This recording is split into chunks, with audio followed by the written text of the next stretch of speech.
کہ ہو سکتا ہے تم ایک چیز کو ناگوار سمجھتے ہو، تمہیں مشکل لگتی ہو، تمہارا دل نہ مانتا ہو، لیکن اللہ کے ہاں وہ بہت پسندیدہ چیز ہو۔ وَعَسَىٰ، اور ہو سکتا ہے شاید، ان تحبوا شیئا وہو شر لکم، ایک چیز کو تم پسند کرتے ہو اور وہ تمہارے لیے اس میں بھلائی نہ ہو بلکہ تمہارے لیے اس میں اندر شر ہو، برائی ہو، سراسر نقصان ہو۔ جیسے فجر کی نماز کی بات کرتے ہیں اور اس طرح کی چیزیں، انسان مال اپنا خرچ کرتے ہیں، وہ بھی ایک مشکل کام ہے، لیکن اللہ کی راہ میں خرچ کرنا جس طریقے سے اللہ کی ذات نے بتایا ہے اس میں کتنی بھلائی ہے، اور اللہ کی ذات ایک کے بدلے میں 10، 10 کے بدلے میں اس کو اور جتنا چاہے بڑھا دے، اور 700 گنا اور اس سے بھی زیادہ اللہ کی ذات کے ساتھ جب تجارت کی جاتی ہے تو اللہ اس کو دیتا ہے۔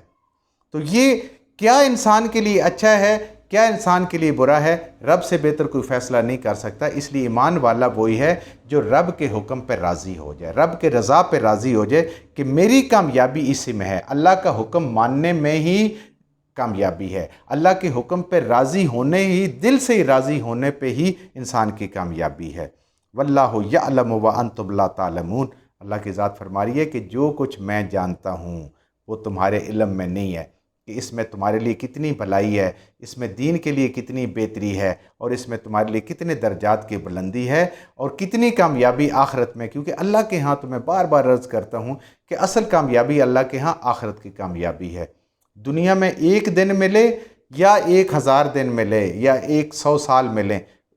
جتنا مرضی اوپر چلے جاؤ، جتنا مرضی دنیا کی ترقی کر لو، اللہ کے ہاں وہ کامیابی نہیں ہے۔ اللہ کے ہاں کامیابی وہ ہے جس پہ اللہ راضی ہو جائے اور آخرت جس کی ٹھیک ہو جائے، اور اللہ وہ سب کچھ جانتا ہے جو تم نہیں جانتے۔ جیسے اکثر ہم عرض کرتے ہیں کہ انسان وہ مانگتا ہے جو اپنے لیے بہتر سمجھتا ہے، اور اللہ کی ذات وہ عطا کرتی ہے جو انسان کے لیے بہتر ہوتا ہے۔ یہ ایمان والوں کے ساتھ معاملہ ہے۔ کفار کو تو اللہ تعالیٰ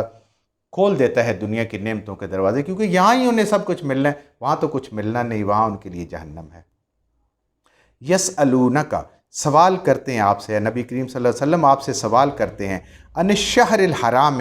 قتال فیہ، اب جب جہاد فرض ہو گیا، قتال فرض ہو گیا، تو اب آپ سے پوچھتے ہیں لوگ کہ حرمت کے مہینوں میں قتال کرنا کیسا ہے، جنگ کرنا کیسے ہے۔ پیچھے بھی ہم نے پڑھا تھا، حرمت کے اللہ کی ذات نے 4 مہینے رکھے ہوئے ہیں جن کے اندر قتال جو ہے وہ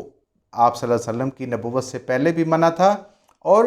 آپ صلی اللہ علیہ وسلم کی بعثت کے بعد بھی وہ ایسے ہی منع ہے۔ لیکن پھر بھی ایسے کبھی ہو جاتا ہے کہ دشمن کہیں اس پہ حملہ کر دے یا کوئی ضرورت پڑے ایسی کہ دین کے دفاع کے لیے ان مہینوں میں ہو، تو اس لیے وہ سوال کرتے ہیں کہ اس میں کیسا ہے لڑنا انسان کے لیے، قتال کرنا اس کے لیے کیسا ہے، کیونکہ حرمت والے مہینے پہلے تو وہ قتال میں بدل دیا کرتے تھے نا، اب اللہ کا حکم آ گیا خطبہ حجت الوداع میں، یہ مہینے بالکل صحیح ٹھیک اپنی جگہ پہ تھے جہاں اللہ نے ان کو بنایا تھا، اور اب اس کے بعد نہیں بدلے گئے، یہ اپنے اپنے مقام پہ آتے ہیں۔ قل، اے نبی کریم صلی اللہ علیہ وآلہ وسلم فرما دیجئے، اس سوال کے جواب میں فرما دیجئے، آپ جواب دے دیں، قتال فیہ کبیر، ان کے اندر قتال کرنا، لڑنا، جنگ و جدل کرنا گناہ کبیرہ ہے، اللہ کا یہ حکم ہے، لیکن کچھ شرائط کے ساتھ اللہ کی ذات ایمان والوں کے لیے وہ شرائط مقرر کر رہی ہے۔ وَصَدَّ عَن سَبِيلِ اللَّهِ، کہ اگر کوئی تمہیں روکے اللہ کی راہ سے، یعنی دین کے شاعر پہ عمل کرنے میں اگر تمہیں کوئی رکاوٹ آئے تو اللہ کی ذات آپ کو اجازت دے رہی ہے، کیونکہ زیادتی دوسری طرف سے ہو رہی ہے۔ اللہ کے دین کو قائم کرنا اس دنیا میں سب سے بڑا کام ہے، اگر کوئی اس میں رکاوٹ ڈالتا ہے تو بے شک حرمت کے مہینے ہیں، اے ایمان والو تمہیں اجازت دی جا رہی ہے۔ وَكُفْرٌ بِهِ، اور اللہ کے ساتھ کوئی شرک کرے، کفر کرے، سر عام کرے، اسلامی حکومت ہو، مسلمان غالب ہوں، اور اس کے اندر اللہ کی ذات کے ساتھ کوئی کفر کرے، اللہ کی نافرمانی کرے، یعنی اللہ کے اوپر کوئی ایسی بات لگائے کہ وہ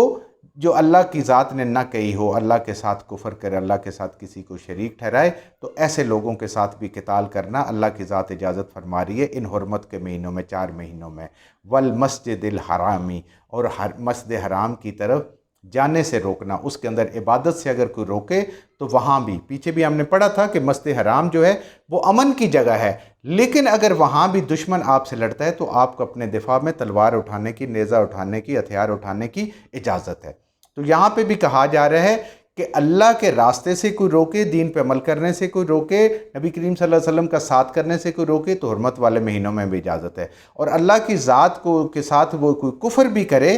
تو اس پہ بھی تلوار اٹھا سکتے ہیں۔ اور مسجد حرام بیت اللہ شریف سے اگر کوئی عبادت سے روکے اس زور پہ، تلوار کے زور پہ، تو آپ اس کے خلاف بھی تلوار اٹھا سکتے ہیں۔ وَإِخْرَاجُهُ أَهْلِهِ مِنْهُ، اور اگر کوئی اس کے ارد گرد رہنے والے کسی ایمان والے کو کافر نکالنا چاہیں، اس کو بھی نہیں نکالنے دینا، ان کے ساتھ بھی مقابلہ کرنا ہے، اور اپنے مسلمان بھائی کے ساتھ کھڑے ہو جانا ہے اور ان کو نہیں کرنے دینا، اور تلوار نکال کے ان کا مقابلہ کرنا ہے۔ یہ حرمت والے مہینوں میں اجازت ہے۔ اکبر عند اللہ، یہ اللہ کے ہاں حرمت والے مہینوں سے بھی بڑی چیزیں، 4 چیزیں اللہ نے بیان فرمائی۔ صد عن سبیل اللہ، اللہ کے راستے سے روکنا، اللہ کے دین سے روکنا، نبی کریم صلی اللہ علیہ وسلم کا ساتھ دینے سے روکنا۔ کفرم بہی، اور اس دین اسلام کی ناشکری کرنا، اس کے ساتھ کفر کرنا، اللہ کی ذات کے ساتھ کفر کرنا۔ والمسجد الحرام میں، اور مسجد حرام میں عبادت سے روکنا، اس میں جانے سے روکنا۔ وَإِخْرَاجُ أَهْلِهِ مِنْهُ، اور اس کے نزدیک رہنے والے ایمان کو، یعنی حدود حرم میں رہنے والے، مکہ میں رہنے والے مسلمانوں کو اب اگر کوئی نکالے تو عند اللہ، اکبر و عند اللہ، یہ اللہ کے ہاں گناہ کبیرہ ہیں، یہ بڑے گناہ ہیں بنسبت اس کے کہ حرمت والے مہینوں میں تلوار اٹھائی جائے اور حرمت والے مہینوں میں قتال کیا جائے۔ والفتنۃ اکبر من القتل، اللہ کی ذات فرما رہی ہے کہ فتنہ کرنا، فتنہ انگیزی کرنا خون ریزی سے بڑھ کر ہے۔ کسی کا قتل ہو جانا، کچھ لوگوں کا قتل ہو جانا، مسلمانوں کا شہید ہو جانا، یہ چھوٹی چیز ہے، لیکن فتنہ کیا ہے کہ اللہ کے قانون کو اس دنیا کے اندر توڑنا اور لوگوں کا جینا جو ہے وہ مشکل کر دینا، لوگوں کو آپس میں لڑا دینا، فتنہ بازی کرنا، جھوٹ کو عام کر دینا، شرک کو عام کر دینا، ان چیزوں کی کھلے عام پرچار کرنا، یہ اللہ کے ہاں بڑی چیز ہے۔ جب بھی ناانصافی کی جاتی ہے، اللہ کے حکموں کی نافرمانی کی جاتی ہے، تو فتنہ پیدا ہوتا ہے۔ اللہ کی ذات فرما رہی ہے کہ فتنہ بڑی چیز ہے اس قتال سے، کہ کچھ لوگ قتل ہو جائیں یا ان کے ساتھ لڑائی کی جائے، یہ بڑی بات ہے۔ اللہ کے ہاں یہ گناہ کبیرہ ہے، فتنہ انگیزی کرنا قتل سے۔ وَلَا يَزَالُونَ يُقَاتِلُونَكُمْ، ہرگز نہیں ہٹیں گے، ہرگز نہیں ٹلیں گے کہ وہ آپ کے ساتھ لڑائی کرتے رہیں گے۔ اللہ کی ذات فرما رہی، اے ایمان والو، تم تیار رہو اس بات کے لیے کہ یہ جو کافر لوگ ہیں، حق کے انکار کرنے والے لوگ ہیں، یہ ہمیشہ تمہارے ساتھ لڑتے رہیں گے، کبھی چھپ کے، کبھی اندر کی سازشیں کریں گے، کبھی سامنے آ کے، کبھی لوگوں کو ساتھ ملا کے اور فتنہ پردازیاں کر کے، یہ سارے آپ کے ساتھ یہ ہمیشہ لڑتے رہیں گے، یہ کبھی اس سے پیچھے نہیں ہٹیں گے۔ کہاں تک؟ حتیٰ یردوکم عن دینکم، یہاں تک کہ تمہیں اپنے اس دین سے پھیر دیں، یعنی اسلام سے ہٹا دیں، نبی کریم صلی اللہ علیہ وسلم کو نبی ماننے سے، رسول ماننے سے، اللہ کو وحدہ لا شریک ماننے سے، جب تک اسلام سے ہٹا نہیں لیں گے یہ لڑتے رہیں گے۔ اور یہ دیکھیں، آج سے 1450 سال پہلے یہ کہ قرآن مجید نازل ہوا، اس دن سے لے کر آج تک دیکھ لیں، غیر مسلم جتنے نان مسلم ہیں وہ سب کے سب اسی سازش میں ہیں کہ مسلمان کسی طریقے سے ختم ہو جائیں، یہ آپس میں لڑ لڑ کے مر جائیں، یہ کمزور ہو جائیں، دین کبھی غالب نہ آ جائے۔ اللہ کی ذات نے اس وقت بتایا کہ جب تک تمہیں اس دین سے پھیر نہیں دیں گے، ان کے دین پہ نہیں آ جاؤ گے، یہ تمہارے ساتھ لڑتے رہیں گے۔ ان استطاعوا، اگر ان کی طاقت ہوئی تو، یہ تو اللہ نے بھی مدد کرنی ہے نہیں ایمان والوں کو، اور اللہ کی ذات مدد فرماتی ہے۔ اللہ کی ذات کہتی ہے کہ اگر ان میں کوئی ہمت ہوئی، جان ہوئی، استطاعت ہوئی، تو یہ آپ کے ساتھ اس وقت تک لڑتے رہیں گے، آپ کو تکلیفیں پہنچاتے رہیں گے، قیامت تک مسلمانوں کو تکلیفیں پہنچتی رہیں گی۔ اگر ان کی استطاعت ہوئی تو یہ تمہیں دین سے پھیر دیں گے۔ وَمَن يَرْتَدِدْ مِنْكُمْ، اب اللہ کی ذات بہت سخت بات کر رہی ہے کہ تم میں سے جو کوئی پھر جائے گا، تم میں سے جو کوئی مرتد ہو جائے گا، ان دینہ ہی، جس دین پہ تم آئے ہو، جس دین پہ تم آئے ہو، نبی کریم صلی اللہ علیہ وسلم کو آخری نبی مانا ہے، اللہ کا رسول مانا ہے، تمام انبیاء پہ آئے ہو، اللہ کو وحدہ لا شریک مانا ہے، اللہ کو خالق، مالک، رازق اور مدبر مانا ہے، اس سے جب تک تم اس دین سے پھرتے نہیں ہو، دین اسلام سے پھرتے نہیں ہو، تو یہ تمہارے ساتھ لڑتے رہیں گے۔ لیکن اگر تم ان کے خوف سے یا دنیاوی رکاوٹوں کی وجہ سے، دنیاوی خوشحالی کی وجہ سے اس دین سے پھر جاؤ گے، ان دین ہی، اس دین سے، فیمت، اور تمہیں موت آ جائے اس حالت میں وَهُوَ کافرن کہ تم حق کے انکاری ہو، اس دین سے ہٹے ہوئے ہو، اور اس حالت میں تمہارے پر موت آ جائے، فَأُولَٰئِكَ حَبِطَتْ أَعْمَالُهُمْ فِي الدُّنْيَا وَالْآخِرَةِ، اللہ کی ذات کہہ رہی ہے فَأُولَٰئِكَ تو ایسے لوگ ہی ہیں، حَبِطَتْ جن کے ضائع کر دیے جائیں گے، اعمالہم ان کے اعمال، فی الدنیا والآخرہ اس دنیا میں بھی اور آخرت میں بھی ان کا کوئی وزن نہیں ہوگا۔ حابطت ان اعمال کو کہتے ہیں کہ جو انسان حالت ایمان میں کرتا ہے، اللہ کو راضی کرنے کے لیے کرتا ہے، وہ انسان کے ذخیرہ ہو جاتے ہیں، لیکن اگر وہ مرتد ہو جائے گا، اپنے دین سے پھر جائے گا، اللہ کی ذات کہہ رہی ہے کہ ہم اس کو ایسے ضائع کر دیں گے۔ آگے اس کی تفصیل بھی انشاءاللہ آئے گی، اسی قرآن میں ہم پڑھیں گے کہ جیسے ایک عورت ساری رات جو ہے وہ سوت کاٹتی ہے یا کاٹتی ہے، اور وہ کچھ یا عرصے کے لیے کاٹتی ہے، اور کاٹ کے جب اس کو دھاگا بنا لیتی ہے تو اس دھاگے کو ایک ایک کر کے توڑ دیتی ہے، یعنی اتنی محنت کر کے اس نے جو چیز تیار کی اس کو ضائع کر دیا۔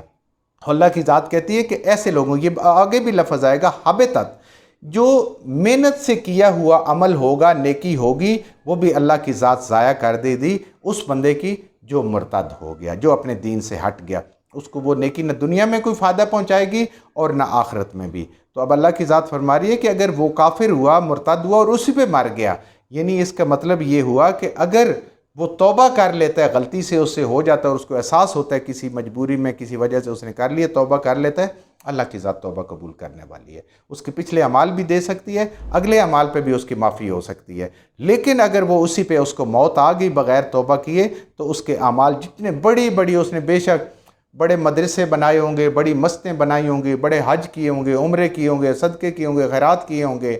تو وہ سارے کے سارے جو ہے وہ ضائع کیے ہو جائیں گے، اللہ کی ذات ضائع کر دے گی۔ اولئک اصحاب النار، خالی وہ ضائع نہیں ہوں گے، ایسے لوگوں کو اللہ کی ذات کہہ رہی ہے کہ ہم ان کو جہنم میں ڈالیں گے، آگ میں ڈالیں گے، ہم فیہا خالدون، اور وہ اس آگ میں ہمیشہ ہمیشہ کے لیے رہیں گے، ان کو خلاصی وہاں سے نہیں ملے گی۔ جو کلمہ پڑھنے والا ہے اس کو جہنم سے کبھی نہ کبھی خلاصی مل جائے گی، اللہ معاف کرے، یہ کوئی آسان کام نہیں ہے، لیکن پھر بھی کلمہ گو جو ہے اس کو کبھی نہ کبھی جہنم سے خلاصی ملے گی، بہت بڑی سزا کے بعد بھی۔ لیکن جو ایسے لوگ ہیں کہ جنہوں نے اپنے دین سے پھر گئے، مرتد ہو گئے، اور اسی پہ ان کو موت آ گئی، اللہ ان کی نیکیاں ساری ضائع کر دیں گے۔ ان نیکیوں کا قیامت والے دن اللہ کے میزان پہ کوئی وزن نہیں ہوگا، جیسے دھوئیں کا کوئی وزن نہیں ہوتا، غبار کا کوئی وزن نہیں ہوگا۔ اللہ کی ذات آگے قرآن میں فرماتی ہے ہم ان کو ایسے کر دیں گے، اور یہ لوگ جہنم میں رہنے والے ہیں اور ہمیشہ ہمیشہ کے لیے رہنے والے ہیں۔ اللہ سے ہر وقت انسان کو اپنے ایمان کی سلامتی اور دین پہ استقامت مانگنی رہنی چاہیے۔ شیطان ہر وقت انسان کے پیچھے لگا ہوا ہے کہ کسی نہ کسی طریقے سے انسان کے اعمال کو ضائع کروا دے۔ تو اس لیے انسان جب دیکھیں ہر دفعہ ہم نماز پڑھتے ہیں تو اللہ سے مدد مانگتے ہیں نا، ایاک نعبد و ایاک نستعین، یا اللہ ہم تیری ہی عبادت کرتے ہیں اور تجھ سے مدد مانگتے ہیں، اس دین پہ قائم رہنے کے لیے بھی۔ نبی کریم صلی اللہ علیہ وسلم نے بہت دعائیں مانگی ہیں، ہمیں بھی وہ مانگنی ہے۔ ربنا لا تزغ قلوبنا بعد اذ ہدیتنا ہب لنا من لدنک رحمہ انک انت الوہاب۔ تو اس طرح کی اور بھی قرآن کی آیات دعائیں ہیں جو انسان کو مانگنے رہنے چاہیے دین پہ استقامت کے لیے۔ شیطان تو آخری سانس تک انسان کو گمراہ کرنے کے لیے کوشش کرتا رہتا ہے، تاکہ ہم ایمان کی سلامتی کے ساتھ اور اپنے نیک اعمال کو ساتھ لے کے اس دنیا سے جائیں، تاکہ اللہ بھی راضی ہو جائے اور ہمارے اوپر اپنا رحم فرمائے۔ جو کچھ ہم نے صحیح سے پڑھا اللہ ہمارے ذہنوں میں دلوں میں بٹھا دیں، جہاں جہاں پڑھتے ہوئے بولتے ہم سے غلطیاں ہوں گی اللہ ہمیں معاف فرما دے، اور ان غلط باتوں کو ہمارے ذہنوں سے دلوں سے اللہ کی ذات نکال دے۔